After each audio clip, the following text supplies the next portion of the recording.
Bom dia, alunos. E agora a primeira explicação desse nosso segundo bimestre, né? E o tema aí da nossa unidade 3 é Sol, Terra e Lua. E na última aula eu pedi que vocês fizessem para mim um resumo e as atividades da página 2. Então, nós vamos começar com a correção das atividades da página 2, tá bom? Então, na página 2, a gente tem uma imagem, né, do tema da unidade. A Terra, o Sol e a Lua. É uma imagem fora de escala, né, mas representa o que é para chamar a nossa atenção aí, a presença da Terra, do Sol e da Lua. E o texto diz assim: a observação do céu tem grande importância para a história da humanidade. Nas ciências, a busca por padrões e explicações para os movimentos dos astros resultou na descrição e na elaboração de teorias e leis. Com o aprofundamento desses estudos, foi possível melhorar a contagem e a previsão do tempo, o sistema de posicionamento global, a organização dos períodos de plantio e de colheita, etc. Então, uma coisa que eu queria deixar bem clara aqui é a diferença que existe entre teoria e lei, tá? Teoria é uma hipótese que a gente levanta e ela ainda não foi comprovada. Então, eu tenho uma teoria. Muitas vezes, essas teorias, elas não são comprovadas pelo fato de não ter uma tecnologia atual que faça essa comprovação. Por exemplo, teoria do Big Bang. Como que a gente vai comprovar exatamente como o Big Bang aconteceu? Ou seja, como que o mundo todo, todos os astros, todo o universo se formou? Então, a gente tem teorias que hoje estão de um jeito, amanhã podem ser modificadas de acordo com as descobertas. E as leis não. E as leis, elas já foram teorias há um tempo atrás e elas foram comprovadas. Na ciência, muitas teorias, elas deixaram de ser teorias e passaram a ser leis por causa de métodos científicos, do uso, inclusive, da matemática, de cálculos, para comprovar que aquela teoria, ela não poderia ser mudada. Então, quando pode ser mudada, teoria. Quando não pode ser mudada, lei. Tá? Aí a questão número 1 fala assim: como você descreveria o movimento do Sol, da Terra e da Lua no espaço? Quem gira em torno de quem? Bom, os nossos conhecimentos atuais, vocês já estudaram isso um pouco lá no 6º ano, né?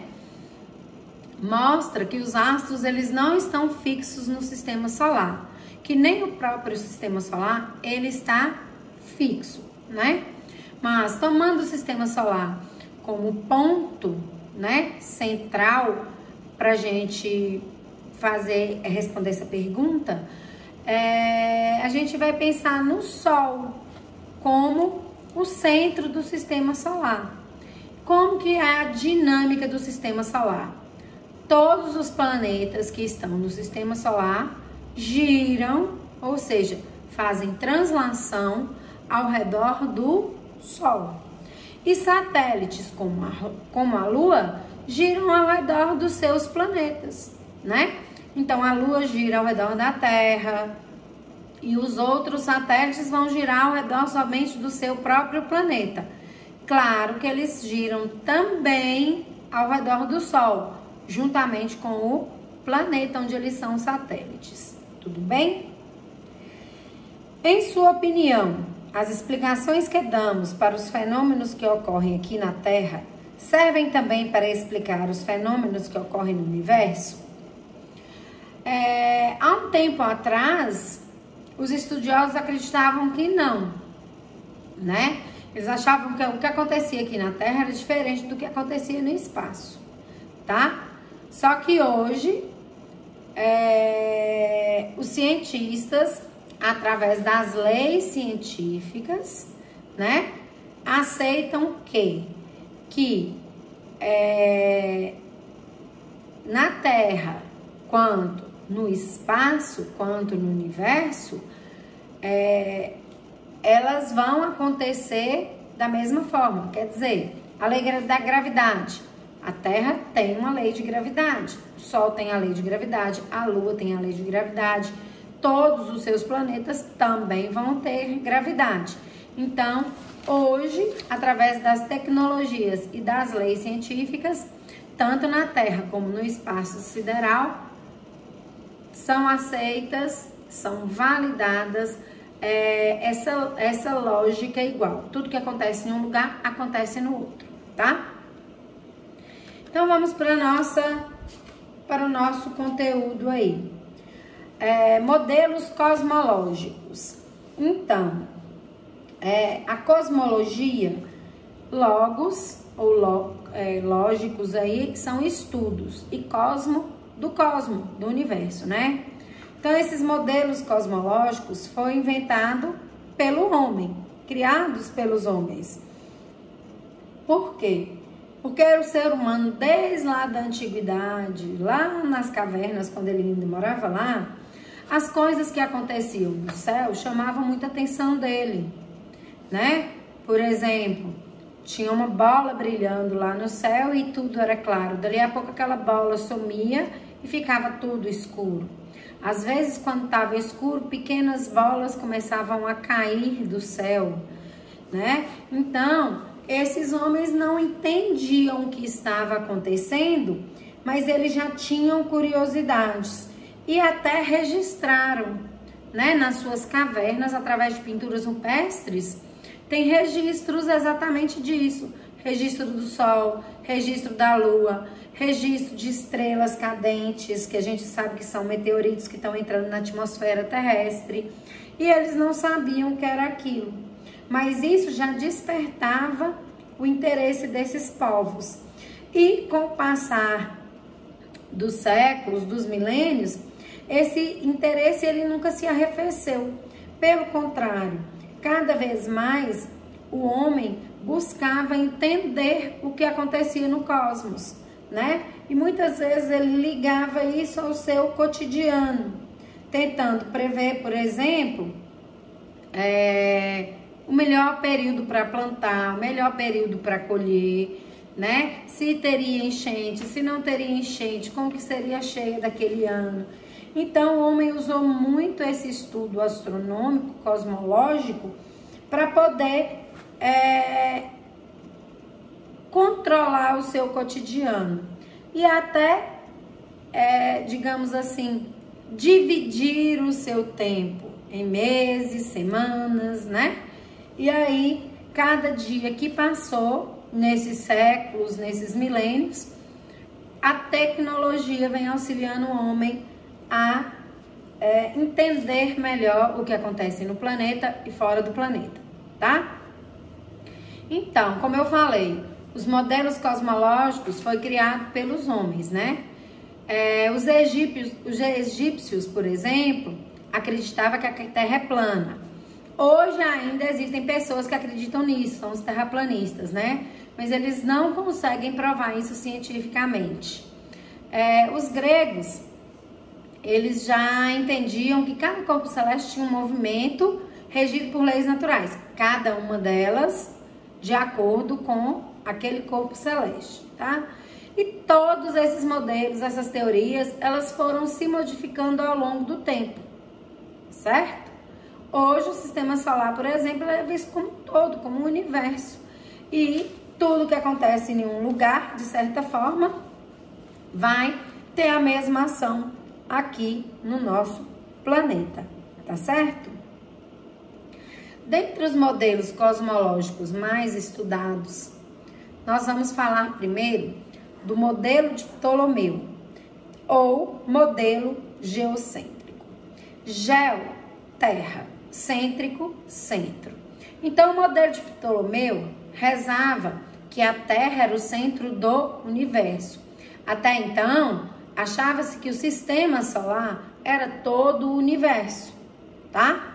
E o homem, com a sua mania de grandeza, achando que ele é melhor do que tudo e do que todos, ele não tinha uma visão diferente dele também ser o centro desse universo, dele enquanto parte do planeta Terra, tá? Então, essa teoria, ela é chamada de modelo de Ptolomeu porque ela foi criada, né? Ela foi proposta pelo astrônomo grego Cláudio Ptolomeu, lá no século II, tá? Essa teoria ela foi defendida por ele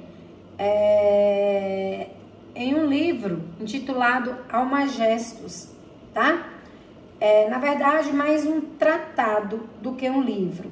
Então, um tratado por quê? Porque ele tinha 13 volumes. E aí, em cada um desses volumes, ele defendia que essa esfera planetária não era fixa, mas sim orbitava, que as esferas, né, planetárias, os planetas, o Sol, eles não eram fixos e sim que eles orbitavam ao redor da Terra, tá? No modelo geocêntrico, a Terra está fixa no centro e tudo girando ao redor dela. Tudo bem? Esse modelo, ele foi aceito por séculos e séculos e séculos, tá? Ele só começou a ser contestado lá no início do século XV. No início, no meio do século XV, tá? As grandes navegações, já no século XIV, os registros das grandes navegações no final do século XIV eram ainda baseados no modelo, né, de Ptolomeu, ou seja, no modelo geocêntrico. Quer dizer, todas as navegações eram pautadas como a Terra sendo o centro do universo. E a Igreja Católica, que na época ela dominava, todo o poder era da igreja, o poder da religião, o poder da política, o poder financeiro, era da Igreja Católica. E ela abraçava o modelo geocêntrico. Por que que ela abraçava o modelo geocêntrico? Ela abraçava o modelo geocêntrico porque o modelo, ele meio que respaldava, né? Ele dava respaldo, ele ajudava, digamos assim, a confirmar algumas teorias religiosas. Então, no caso, ela abraçava o modelo geocêntrico e ela não aceitava outro modelo, tá? Então, quando outros modelos foram propostos, ela foi uma das primeiras a ir contra aqueles modelos propostos, tá? E não foi só um ir contra, eu sou contra, não. Ela fez várias coisas que nós vamos falar lá na frente, tá certo? Vamos para o próximo modelo. O próximo modelo é o modelo heliocêntrico. O modelo heliocêntrico foi proposto por Nicolau Copérnico. Esse Nicolau Copérnico, ele era nada mais do que um astrônomo e matemático. Então, o que ele fez? Ele pegou o modelo geocêntrico e ele começou a estudar o modelo geocêntrico. Como ele era matemático, ele começou a fazer alguns cálculos em relação aos movimentos do planeta. E aí, o que ele viu? Ele viu que, de acordo com os cálculos dele, a Terra não poderia ser o centro do universo. E foi exatamente o que ele falou, né? Então, o modelo heliocêntrico, ele também pode ser chamado de modelo de Nicolau Copérnico, porque ele foi o modelo proposto por Copérnico depois de matematicamente comprovar a impossibilidade da Terra estar no centro do universo. Então, de acordo com os seus cálculos, ele chegou a uma outra teoria, né? A um outro modelo, que é o modelo heliocêntrico. Hélio significa Sol, cêntrico, centro. Aí, eles ainda acreditavam, né, que tudo que tivesse no centro do sistema solar seria o centro de todo o universo. Então, ele coloca aqui o quê? Que o Sol era o centro do universo e que eram os planetas que giravam ao redor do Sol. Como eu falei com vocês, tudo que ia contra a igreja era considerado herético. Então, quando Copérnico postulou sua teoria e escreveu ela em uma obra chamada Sobre a Revolução dos Corpos Celestes, a igreja veio para cima dele, né? Fez Ptolomeu encerrar seus estudos e quem lesse o livro dele poderia estar condenado a morrer pela fogueira, né? Morrer queimado na fogueira, na época da Santa Inquisição. Então, deixa eu falar um pouquinho da Santa Inquisição. O que foi a Santa Inquisição? Foi um grupo dirigido pela Igreja Católica Romana, criado lá no século XIII, né, lá na Idade Média, e essas pessoas representavam um tribunal religioso. Esse tribunal, ele tinha seus representantes que iam de um lado para o outro, de uma cidade na outra, em toda a Europa, e todos ou tudo que eles achavam que iam contra os dogmas da igreja, né? Os dogmas são as leis da igreja, ou que aquela pessoa, aquilo que ela fazia, traria alguma ameaça para as doutrinas da igreja, eles diziam que era contra Deus e quem era contra Deus tinha que morrer na fogueira. Muitas vezes essas pessoas eram até torturadas antes da sua morte. Então, Ptolomeu, ele abriu mão de sua teoria, ele não foi adiante com seus estudos e o modelo geocêntrico continuou ainda por algum tempo sendo utilizado na literatura, pelos estudiosos e tudo mais. Ptolomeu, apesar de ter feito um modelo mais realístico, né, de acordo com os conhecimentos que a gente tem hoje, ele não era muito perfeito, tá? Ele não era muito perfeito. Por quê? Porque para Copérnico, as órbitas dos planetas eram circunferências, ou seja, o círculo, ele tinha um status de perfeito. E aí, de acordo com os cálculos, se esses círculos, essas órbitas fossem circulares e perfeitas, também não batiam, né, com os cálculos. E aí, Copérnico encerra seus estudos por causa dessa doutrina cristã, né? E aí a doutrina cristã continua divulgando o modelo geocêntrico de Ptolomeu, mantendo ele como mais adequado, tá certo?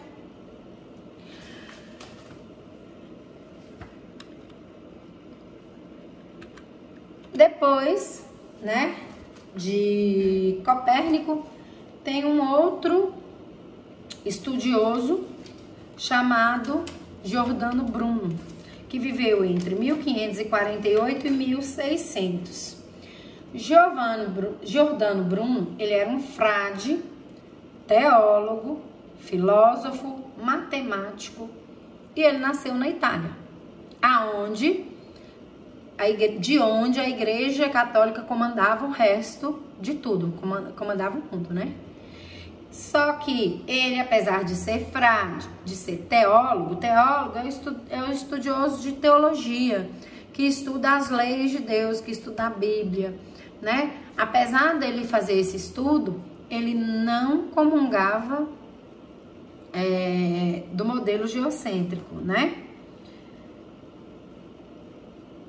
Eu até coloquei errado no slide, eu coloquei que ele comungava do modelo geocêntrico. Na verdade, ele comungava, né, do modelo heliocêntrico. Ele defendia que o universo não tinha limites e que a Terra não poderia ser o seu centro. E o Sol seria o centro, né? Vocês desconsideram o slide, por favor, pessoal?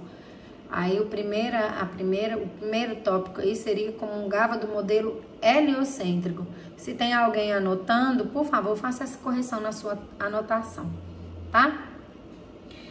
E como ele tinha uma crença muito convicta no modelo heliocêntrico, ele defendeu a sua teoria até o fim.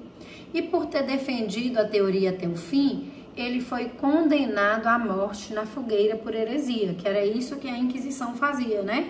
Todo mundo que falava contra ela, todos os que se levantavam contra a Igreja Católica naquela época, eram herege e merecia morrer na fogueira.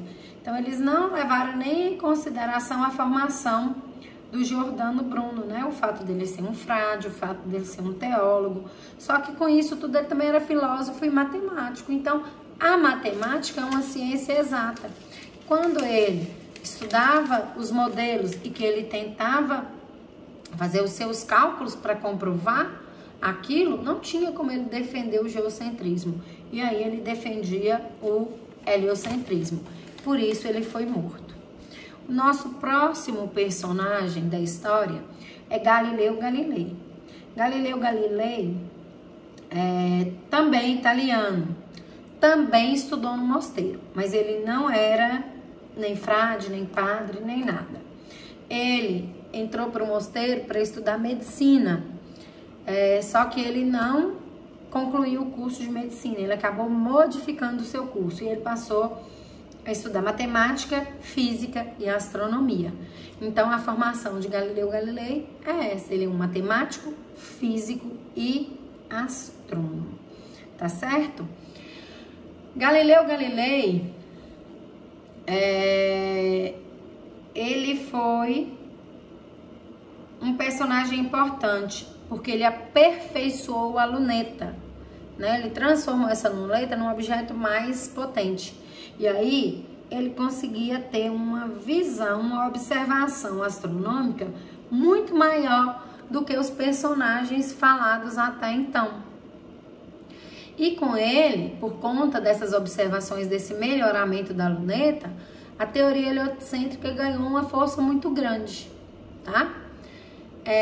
Por exemplo, dentro das suas descobertas, mostrou que o fato da Lua girar ao redor da Terra não implicava que a Terra estivesse parada, como o modelo geocêntrico mostrava.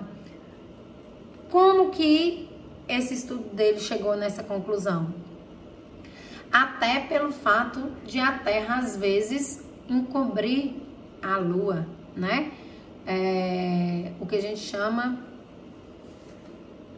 chama de... Ai, meu Deus, fugiu a palavra, igual na sala de aula, gente.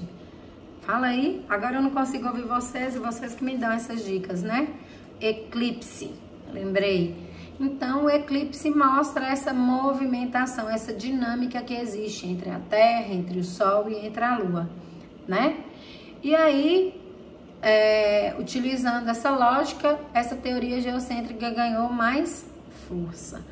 E à medida que o heliocentrismo ganhava mais força, mais irritada ficava a Santa Inquisição, mais irritada ficava a Igreja Católica.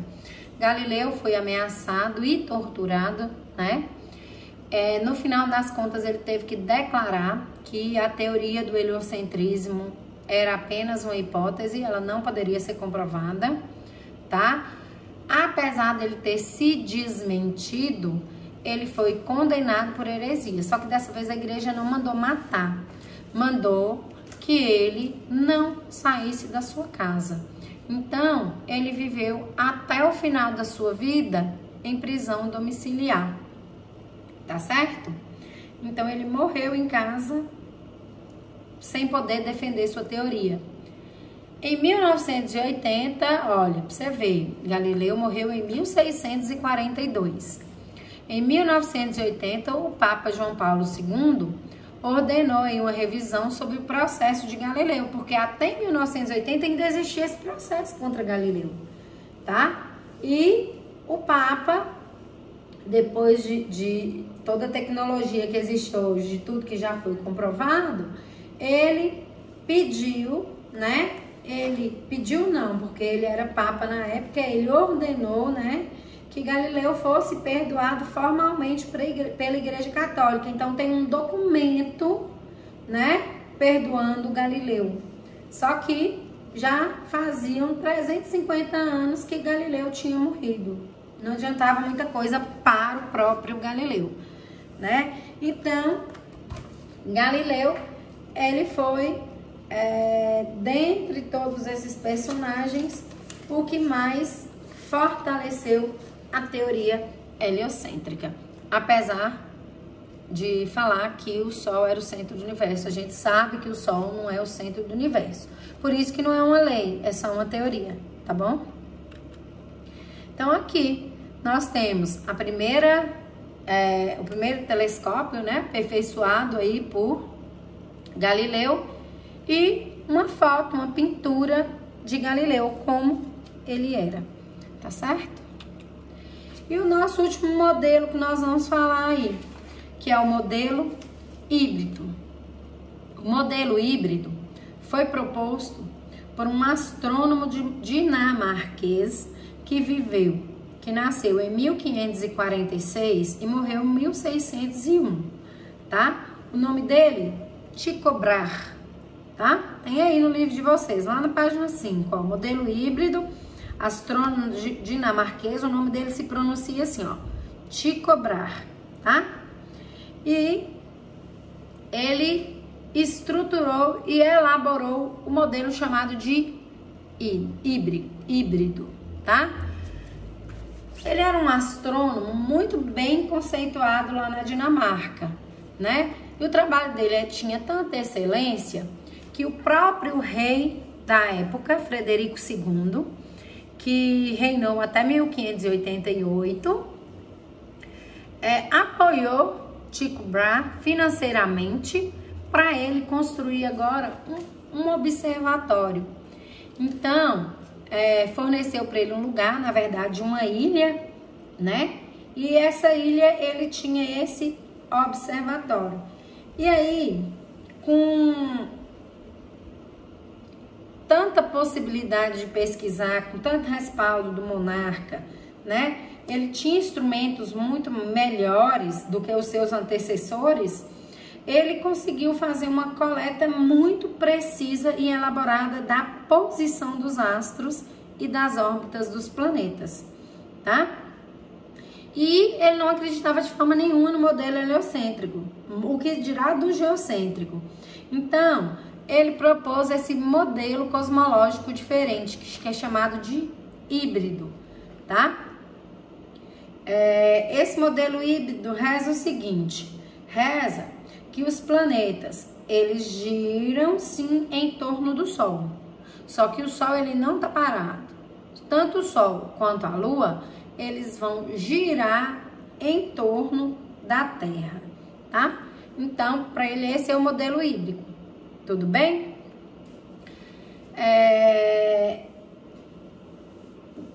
Brahe morreu em 1601. Em 1600, um ano antes de sua morte, né?